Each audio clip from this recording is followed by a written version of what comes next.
ఇదిలా ఉంటే విజయవాడని ఆనుకొని కృష్ణమ్మ ఉగ్రరూపం చూపిస్తోంది. రిటైనింగ్ వాల్ పై వరకు కూడా కృష్ణ వాటర్ వచ్చేసిన దృశ్యాలు ఇవి. మరింత వరద పెరిగితే ఈ వాల్ పైనుంచి కూడా ఫ్లో అయ్యే ప్రమాదం ఉంది. సో అక్కడి లోతట్టు ప్రాంతాల వాసుల్ని అప్రమత్తం చేస్తున్నారు అధికారులు. మీరు చూస్తున్నది కృష్ణలో రీసెంట్గా కట్టిన రిటైనింగ్ వాల్ ఇది.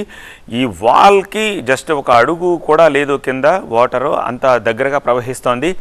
ఫ్లో ఇంకొంచెం పెరిగితే కనుక ఈ వాల్ పైనుంచి వాటర్ వచ్చేసే అవకాశం ఉంది. సో రిటైనింగ్ వాల్ దగ్గర సిచ్యువేషన్ ఏంటో చూస్తున్నాము. ఈ వాల్ పైనుంచి కనుక వాటర్ వచ్చేస్తే రిటైనింగ్ వాల్ని ఆనుకున్న లోతట్టు ప్రాంతాలు ఉన్నాయి, అవన్నీ కూడా ముంపుకు గురైపోతాయి. వాళ్ళని అక్కడి నుంచి తరలించాల్సిన అవసరం ఉంటుంది. అలాగే